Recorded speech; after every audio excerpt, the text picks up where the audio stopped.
Hello, this is Jane Sigford, bringing you Views and Voice Above the Noise, a podcast hosted by MASA, Minnesota Association of School Administrators.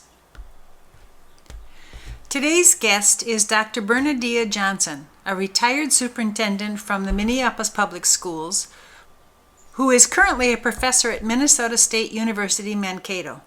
It will become apparent why the self-attributed moniker of Uniquely Bernadeia is an apt description.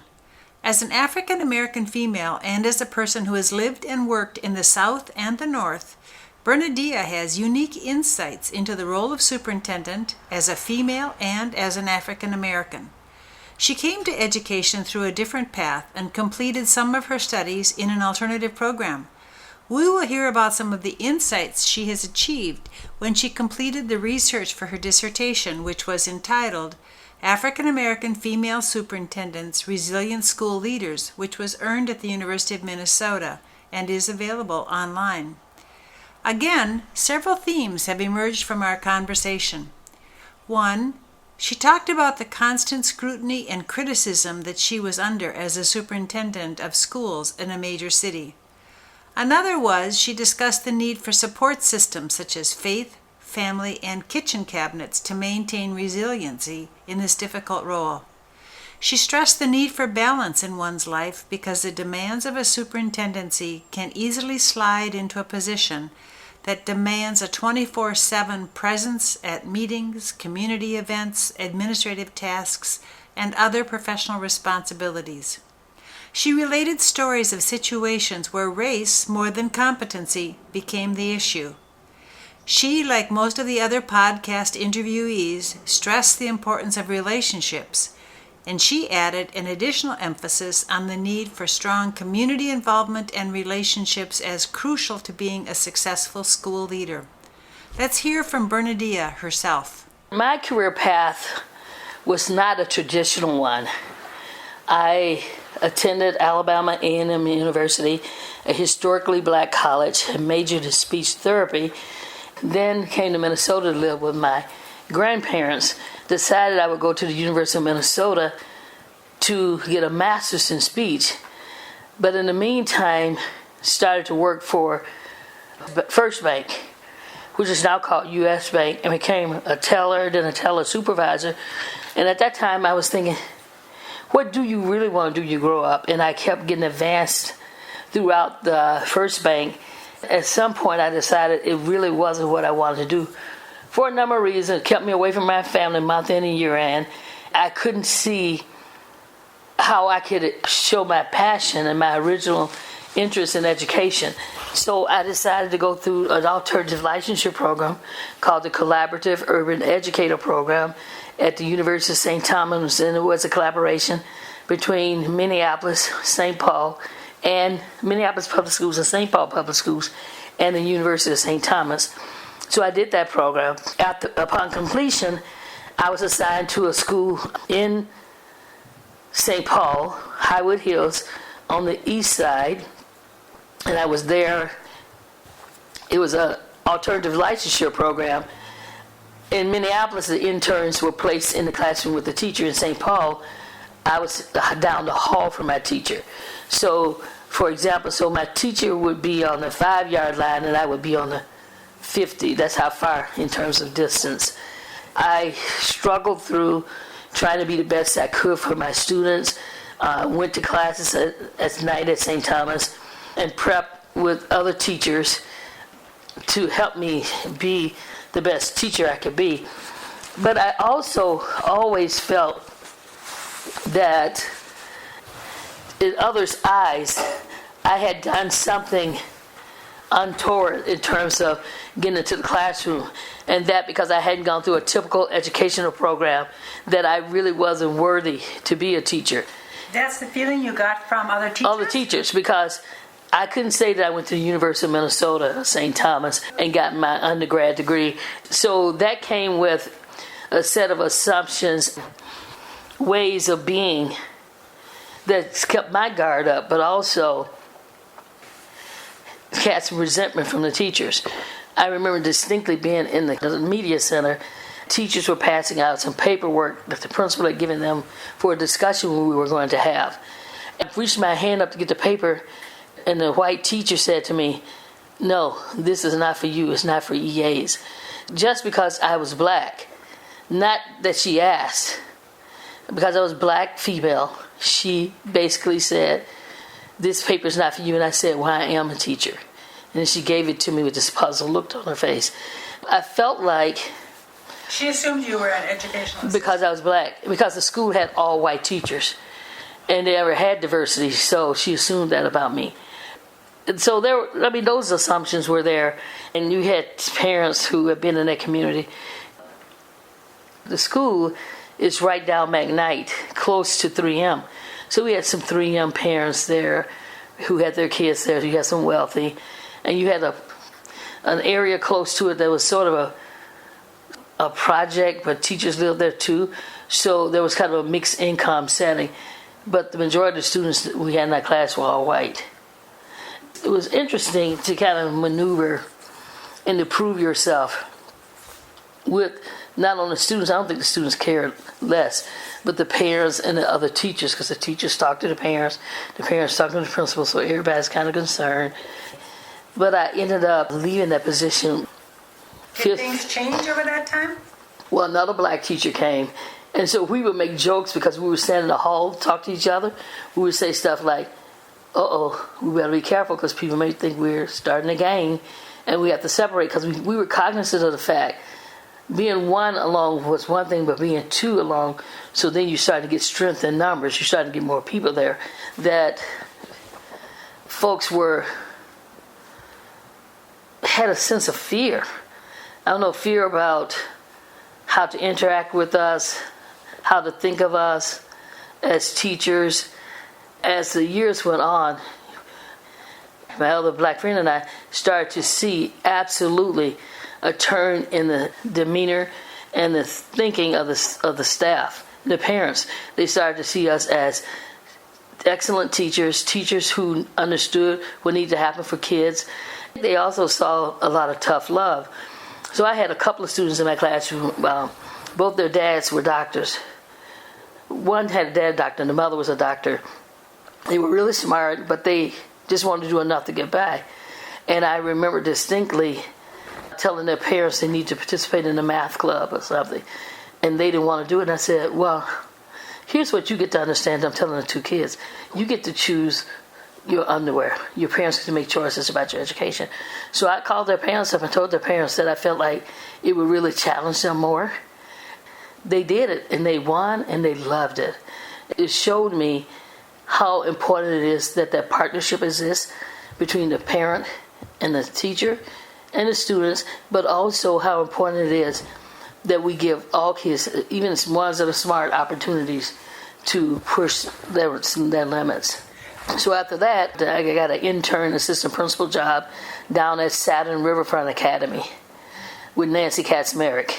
So I was there for a year as an intern, the next year as an AP, and then Carol Johnson from Minneapolis called me up to recruit me to come over to be a principal at one of her elementary schools in North Minneapolis.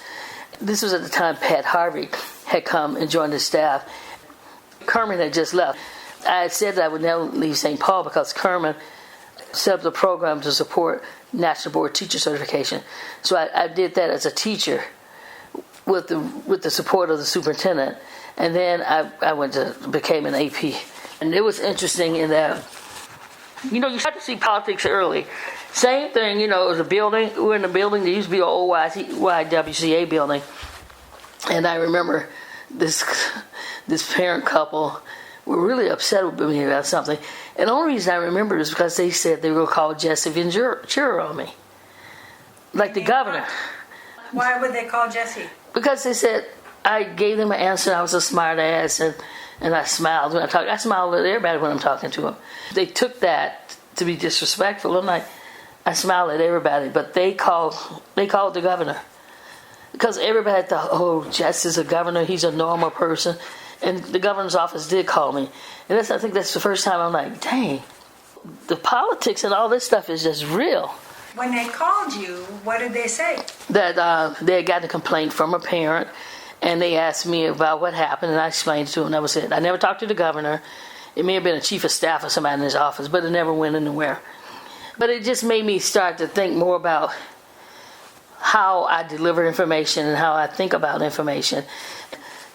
Carol recruited me to Minneapolis to be a principal in the lowest performing elementary school in the state and in Minneapolis. And I remember some of the staff loved the principal and thought the black teachers and thought the white teachers were trying to push her out.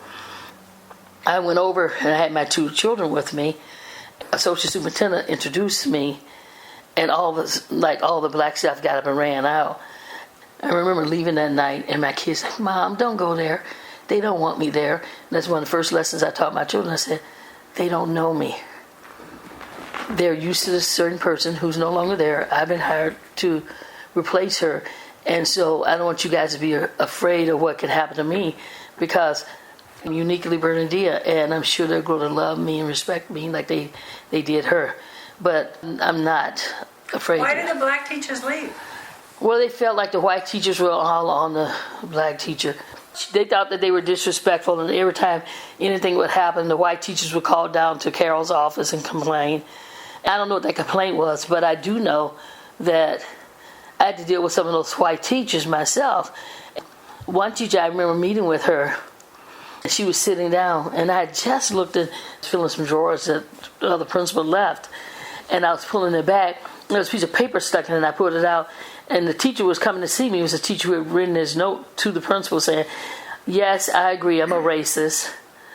I know that I don't like black people, and blah, blah, blah, and I'm going to try to do better, blah, blah." So she comes to meet with me, and she had done some crazy stuff, and I said, "Let's talk about what happened." And then that's kind of process and problem solve what happened and how we could do it differently. And she was kind of like snitted with me.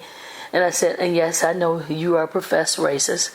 She says, "What do you mean?" I said, "Well, I have this letter here you wrote." And my AP, my black AP was in there. What Principal Johnson means? I said, "No, I just told her I have a letter that I found." And so it was interesting. And that was my first time of understanding that for some white people, you can't talk straight to them. You have to sugarcoat it, or you have to find some way of changing the vernacular to make them feel, quote, safe. That lesson went with me all throughout Minneapolis. It's not to try to deal with black people too, but I think, a black person talking to a black person could probably do some things that a white person can't do to a black person. I left there and went to Memphis City Schools with Carol Johnson. She wanted me to be an associate sup. I got down there. I had an associate sup for Area 3. Keep in mind, Memphis City Schools is like the size of all of Hennepin County. Just huge. 112 elementary, 30 high, 30 middle schools, 9 career and tech. Just huge. And I went with Carol. And I remember struggling, should I go, should I not? Trying to have the right conversations. And I remember telling my daughter, my son, Carol Johnson has given me an opportunity. And my daughter said, "Let's be clear, Carol has given you an opportunity. She hasn't given me one." Because my daughter's she just doesn't have that kind of, somebody's on a pedestal or somebody's different. So I went to Memphis, and first 5 days I was the associate sup. Carol had been looking for a deputy superintendent, couldn't find anybody. So she asked me would I do it. And I said, "I will do it. I don't know the experience, I don't know the role." And she said, "But you have good judgment, you have good common sense, and you understand schools." I said, "In that case, yes." And I said, "But you have to understand that I still am going to need you to teach me and coach me and help me along the way." So then I became a deputy superintendent. So what's the difference between that role and the role that you were hired? The role I was hired for, I supervised principals and worked on school improvement with principals. So that's like an associate superintendent job. The deputy job is right below the superintendent. It means I was responsible for all the day operations of the schools, and the associate superintendents reported to me as a deputy. My grandparents followed me down there, and my husband wanted to move down there, but it's not so easy for the spouse of a superintendent or deputy superintendent to get a job in the same district. And so my grandma was like, "You're never here. It's hard to get in touch with you. We're going to move back to Minnesota." And so they moved back, and they left me there for a couple of months, and then I finally told Carol I was leaving too. So you were there just a couple of years? Yeah. I came back to Chief Academic Officer in Minneapolis. Then I became Deputy Superintendent. And you were there for 3 years? Probably 3 or 4 years before I became Superintendent, yeah. But how long were you superintendent? 5. And then from there you technically retired, but you were a faculty member at Mankato. Right.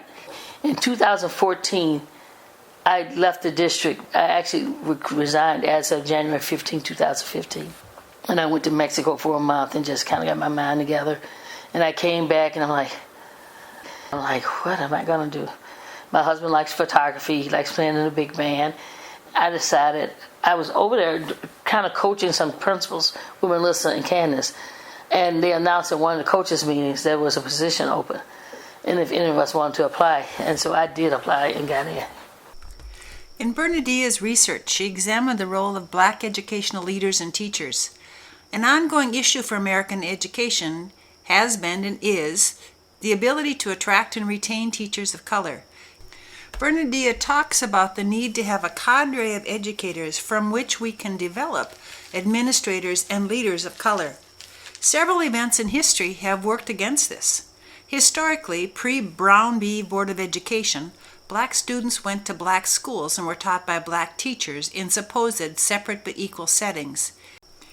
In 1954, when Brown v. Board of Education was passed, when schools were integrated theoretically, white teachers could now teach Black students, but Black teachers were not hired to teach white students. What that meant was that many dedicated, committed Black teachers were without jobs, and some of the white teachers, not usually the most skilled, were sent to teach in Black schools, which led to a lesser education for many. Another time when Black teachers were hired was during wartime when men were off fighting. However, when the men returned, once again the Black teachers were let go. These are some of the concerns that Bernadeia talks about. What I found in my observation is there's sort of a pecking order, or a hierarchy, so to speak, of who is assumed qualified or good for the superintendency. And I think it starts with a white male, then male, white female, then female of color. And I think that's unfortunate, and as with everything, the issues that women deal with have no color attached to them. Throughout history in the system, even back when Brown v. Board, or when the Army broke out, men went to the Army and then women became teachers. And then who gets to teach, right? And so when the men come back, the teachers lose their jobs. And it's no different than like after the Brown v. Board, you start to see a lot of Black teachers lose their jobs because Black teachers couldn't teach white kids, but they could teach Black kids, and white teachers could teach both. So the pool for jobs became very limited for Black women. Why is that? So is it just because of the racial component? You know, I don't want my white kids with Black teachers. Is that the reason? Do you feel like Black teachers don't have the qualities, the qualification? Which is really strange now that people coming out with all this research on having Black educators, right? And what we need. The fact of the matter is, you're not going to be able to attract very diverse school demographic, whether it's teachers, EAs, business partners, or leaders, if you don't have Black people already in your upper echelon. It's just not going to be as easy, because just like with everything else, I believe as a superintendent of Minneapolis, even though my background was totally different than how I was brought up, I felt like there were some ways I could understand what students were experiencing because of my own family. When it comes down to it, I always think about interest convergence. Are the people with me because I have found something that they also support, that they like, or is it really because of who I am and what I stand for? I always found it hard being a superintendent in Minneapolis, or challenging, when everybody knew the Black, brown, and Native kids were failing, and if you said one thing about it, my white teachers would be insulted. Their feelings would get hurt. And I'm like, what the hell? But it's true. It's the data. To quote from Bernadeia's dissertation, There is no long-term trend information on the demographics, leadership characteristics, and experiences of African American female superintendents. Although, quote, there's a small but growing knowledge base on women in educational administration, there is a paucity of research available on blacks in the superintendency and even less on black women in the superintendency, which is a quote from Alston. So the primary purpose of her study was to ask the 6 African American female superintendents in the K-12 public school systems to help identify what makes them resilient and enables them to face the adversity inherent in their leadership. There are many rich discussions contained in Bernadeia's dissertation, but one of them was that the superintendents who were in that study found that their leadership was questioned, quote, based on internal and external notions about who is a leader and leadership characteristics. Several superintendents shared experiences about working hard to earn respect from peers and having not only a place at the table, but also having their voices heard. The study participants who grew up in the South had a clear view of how they thought about race and gender. For the women who are currently working in the South, it is clear that the history of black women and their treatment in the South seems to have changed little. Throughout the rest of the podcast, I will share other ideas about what contributed to the resilience of these women. Bernadeia, like the rest of us, is a product of her life experiences. In a previous podcast of Patty Phillips, she quoted Brene Brown, who said, "Who we are is how we lead." Some of Bernadeia's experiences have led her to understand how culture is conveyed in our use of language. Think about my husband in the hospital. These nurses come in like, "Reggie, would you like to do stuff?" And I'm like, "Is it important for his recovery?" And they said, "Yes." I said, "So why do you ask would he like to?" You said, "Come on, Reggie, take your medicine." So there's a black nurse came in. She's like, "Reggie, you haven't eaten. We're eating today." So it's not all hesitancy and, lack of strength behind the comments you make. And my daughter, point in case, when she was in kindergarten, I got a call from the teacher because the teacher said my daughter refused to say the Pledge of Allegiance. And I'm like, I never told her not to, so I don't know where it came from. And so when she came home, I'm like, and Brianna's like, I just didn't want to. And that was her reason. And if Brianna didn't want to do it, she would do it. And I told the teacher, I said, why don't you say to Brianna like I do, "Brianna, you have 4 outfits to choose today from. You don't have all this. Pick one and that's it, or I'll pick it for you." So you give Brianna a choice. You said, "Brianna, I would like it." And Brianna said, "I don't care if she likes it. It's kindergarten." She said she would like it. She didn't tell me to do it. One of her greatest learnings as a superintendent was to remember to be herself. Being aware of the language she used and how she communicated was a large part of that. I would say one of my greatest learnings was to continue to be myself. And I know that's really hard to explain, but what was interesting to me is whenever I found myself trying to fit some other mold or fit something somebody else wanted me to be, that's when I became more stressed. So one of the things I tried to do is, how do I remain who I am? And how do I still be the superintendent that's needed for Minneapolis, right? I decided that it was more important for me to be myself. I just decided that if I'm talking about the issues and I'm not attacking people. Now, I happen to work with a bunch of people. If I just said the sky is blue, and they would say, "Oh, she said it was blue and it hurt my feelings." And I had a bunch of people who, anything I said, they would turn it around as an attack on themselves. I had to finally tell myself, that's not my problem, that's theirs. I remember telling Steve Brandt once, he said, "Why can't Minneapolis Public Schools over north do as well as Harvest and KIPP and other schools?" I believe that some of my staff may not believe in their own individual capacity to make things better. Couple that with not believing in the capacity of the students, it creates a real challenge. The union president contacted me after it was aired, because he did a video of it too, and said that I said that teachers, I said, first of all, I didn't use the word teachers. In order to be a leader and a good superintendent, you have to make changes. Larry Cuban and David Tyack, in their book Tinkering Toward Utopia, A Century of Public School Reform, posited that the grammar of schooling has remained basically stable for over a century. This grammar consists of the shape and expectations of the students and teachers in the classroom, the discrete courses of learning, age-graded schools, expectations of how teachers do their work, and so on. We continue to assume this grammar of schooling is what schooling is for the future. But sometimes as a superintendent, you have to disrupt that grammar. It's when you disrupt these kind of things through the schedule or librarian I had who refused to let kids at Hall School get books out of the library because they would lose them. And I'm like, have you set up a system? Have you shown kids how to love books and the importance of them? So I got her a mentor, and she set up this system. Was really good. Every book she got put out, she got back. And she said, see, I did this. And I said, I know, you showed me. It's like she did it and worked so hard at it to prove to me that she could do it. I said, I never thought you couldn't do it. You just wouldn't.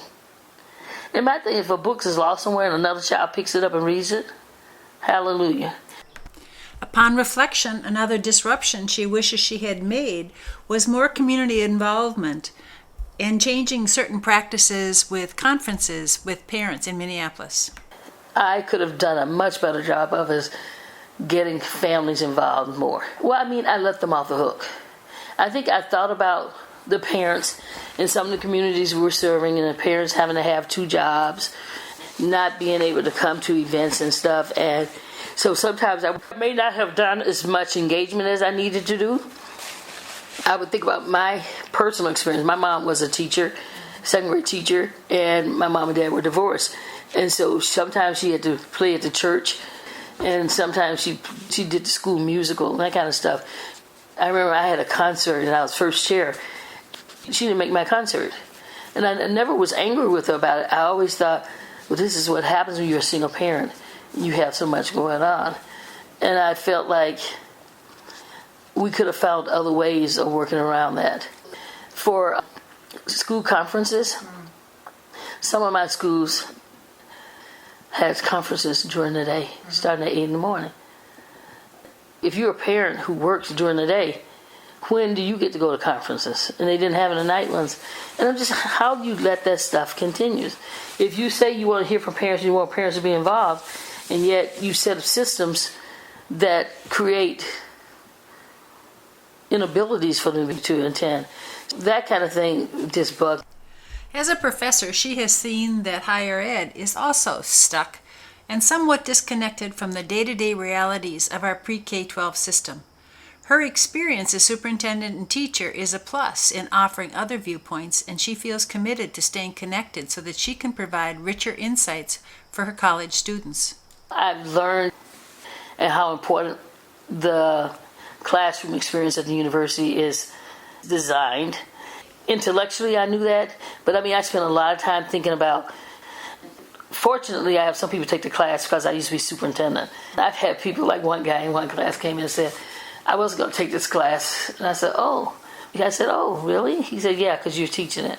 Because you tried to close North High, and I went to North High. It brings up interesting dynamics. The one thing I've missed, I took for granted and didn't know didn't exist, is that there's no support staff when you're in university. You don't have an administrative assistant. You have one that you share with the other 5, 7, 8 people. And I think the other thing is trying to adjust and trying to figure out how to still have humanity for students. Like we say we don't want people to miss one class. And I get that. But if something comes up and you convince me that it's really important and you're going to make up your work, I'm okay with that. And I think that the university systems, sometimes their heads are stuck in the sand. There's no real reality to what's going on in K-12 or in districts, that they keep doing the work they're doing on like autopilot and until they're pushed or something happens. I think it's really been interesting. I think for the people on the faculty who are now interacting with people who've led large organizations, that hasn't been their thing, They're sometimes in awe. We were sitting meeting, somebody will come up with something, and I'll say, okay, so that won't work, so what about this? we've had more opportunities for problem solving, interaction with families and things that they don't have to deal with. So they only deal with their craft. I still can't let go. So I'm still on the board. I did quit TPT. I'm on the library board. I'm on Minnesota Compact board. Still on a lot of boards. So it just takes a lot of my time. I'm probably going to have to stop all that, but I felt like I needed to stay anchored somewhat in K-12 so that if I want to do research on K-12, that I have some ability to connect with people around the world. I asked her what characteristics future leaders need to have. I think they have to have personal characteristics of a high moral compass, because all the stuff that I see, courage, innovators, and be able to kind of pick apart the status quo. But they also have to be confident in that, because everybody's replacing somebody, that you don't go in and change something just to change it. They have to be listeners, strong listeners and observers of what's happening and where their unique leadership style will move the organization to the next level. I also believe that, and I felt this for myself as well, their main job is to mine for talent.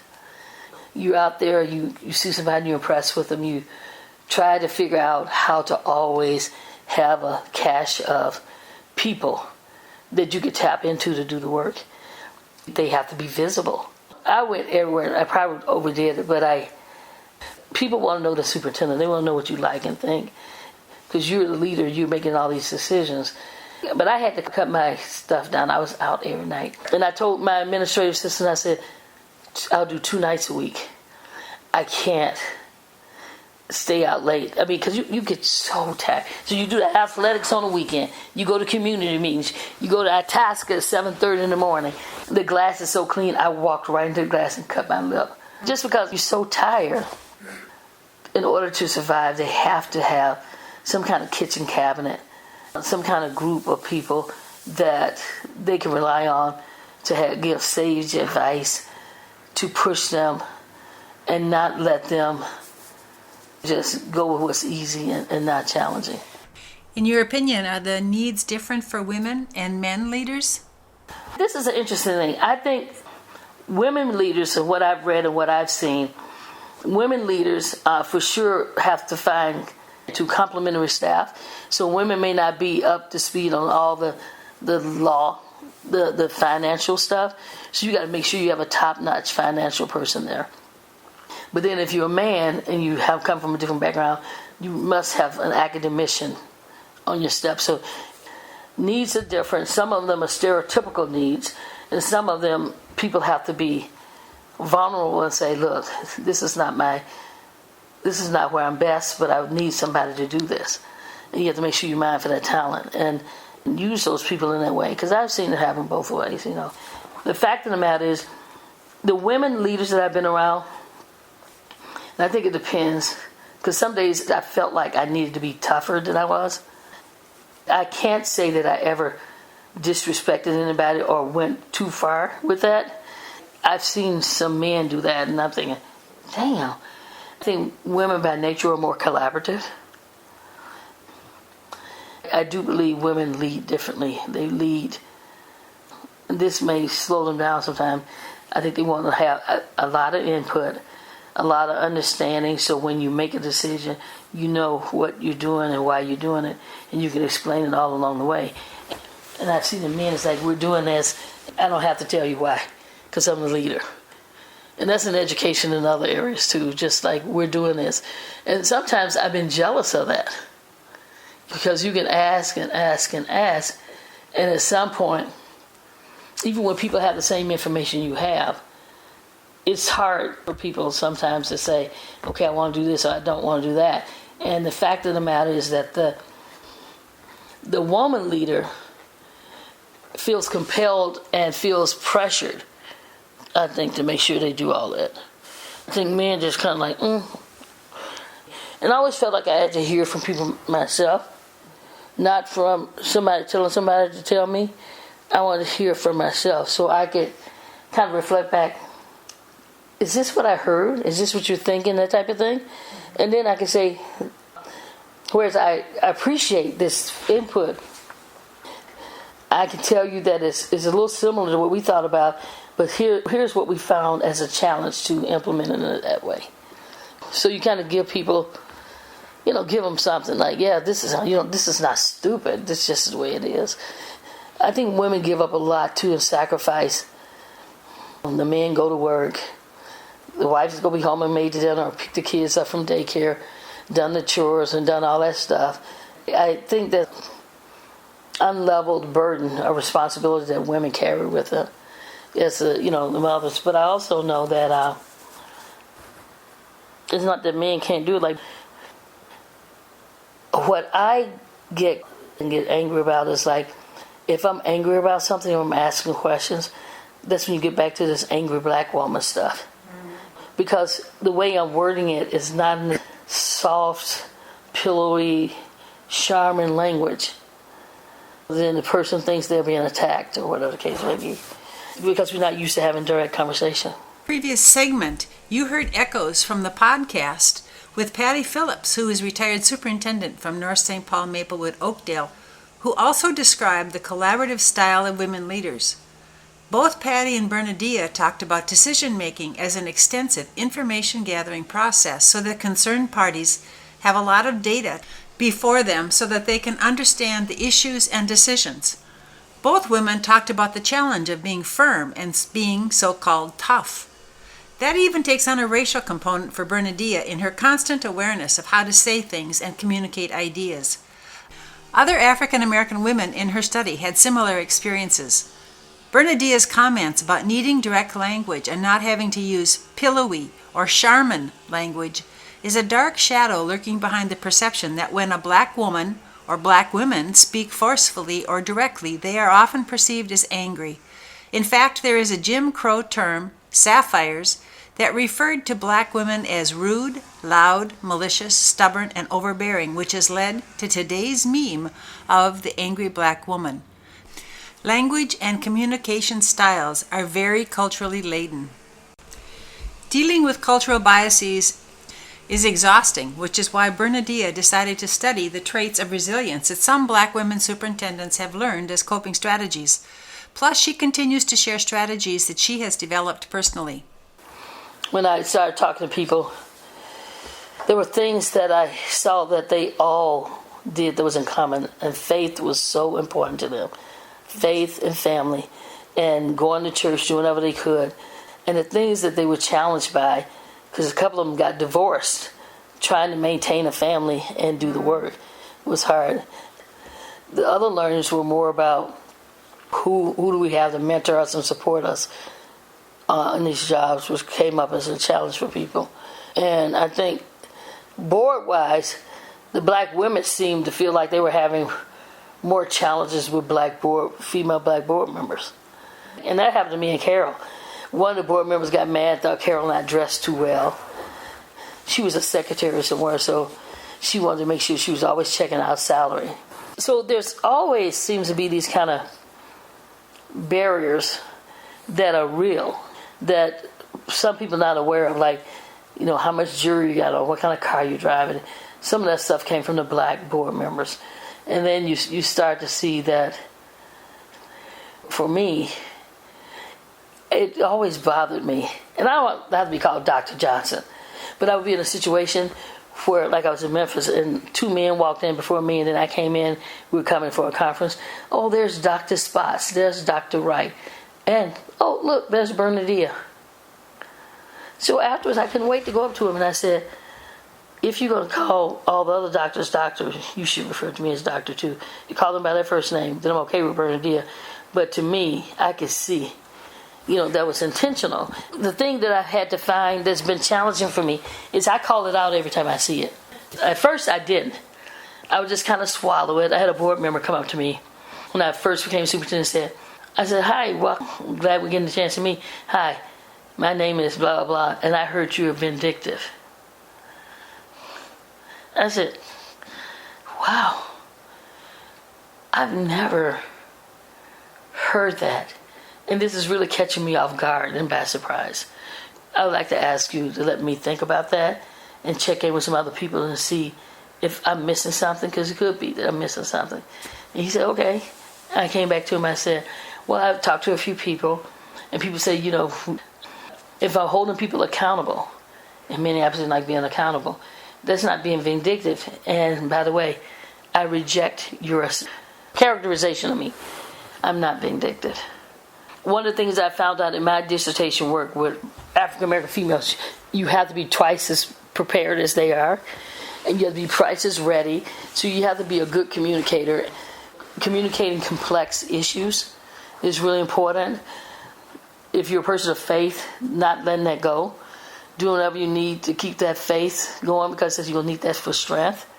And surround yourself with other leaders. They can be teachers, superintendents, or in the business world, just surround yourself with other female leaders who can be ready to, when you're thinking about leading this job, make sure you're clear about your own educational philosophy, about what you believe. Because if you're not clear about what you believe, you will be erratic. You will be cut off all the time because you don't have a solid foundation. And without a solid foundation of what you believe and what you're capable of doing, and a willingness to be vulnerable and find someone that matches and complements what you're capable of doing, then you can be fearless. What advice would you give to people who are considering being superintendents? Would you advise them to seek the position? I would. I would advise it. I thought it was good for me when I did it. I'm not sure that I would go back.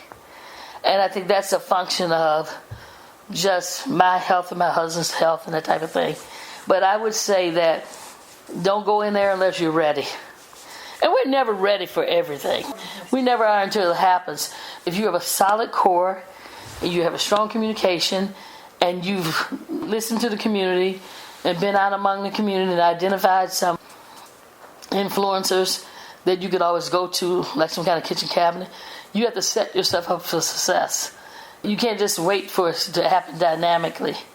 And the relationship with the board chair is important. Now, I did something that I thought was interesting. My board picked me 7-2. So this is the selection process. The 2 board members called me and said, we're voting tonight, but I want you to know we will not be voting for you. And I said, okay. First of all, I respect that you called me. Can I ask why not? Well, we're not voting for you because we didn't like the process. I said, but it was your process. You guys voted on the process. That's fine, but that has nothing to do with me. It has more to do with your process. I'd like to ask you a favor. And they said, oh, sure, what? I said, vote no. They said, what do you mean? We're going to abstain. I said, no, I would prefer you vote no. It's more honest. It's transparent. People don't go around thinking like, well, why are you abstaining? If you vote no, that's clearer. And they said, no, we're not going to do it. And I said, well, just know that I want you to vote no. They didn't? No, they abstained. What final words of wisdom would you like to share? There are superintendents or people and women in leadership should be well read and know that they should be able to have some gravitas and stand up in a crowd. They should always be prepared because you never know when you have to give a speech. Work hard on your educational philosophy and knowing what your strengths are. Like doing a strength finder. Find out where you actually have your strengths. Some coursework will give you some of that and some won't. And so you may have to do it on your own. And that's not unusual. And that means find you a mentor. Someone right away who's served in a role who can help you. And then most leaders I know are willing to provide service and support to people. Would you advise the mentors to be same-sex? I haven't cared. That's interesting. I think there is something that men have to offer, because even in my dissertation, when I looked at women who were promoted, a lot of the black women talked about a white man in their life. John Time was mine. Just from my own experience, having a man can work. And I don't know how many men want women, But I think it's an opportunity to learn from people who have been successful in their leadership, showing you different ways of doing things. In another previous podcast that Views and Voice has hosted was about Neil Nickerson, professor of the University of Minnesota. He too was a white man who influenced Bernadeia in supporting her to get through her dissertation work and to finish her doctorate at the University of Minnesota. This is Jane Sigford signing off. If you have comments for me, my email is jlsigford@comcast.net. We haven't heard from my favorite philosopher for a while, so I leave you with words of wisdom from Dr. Seuss. In the places I go, there are things that I see that I never could spell if I stopped with the Z. Thanks for listening.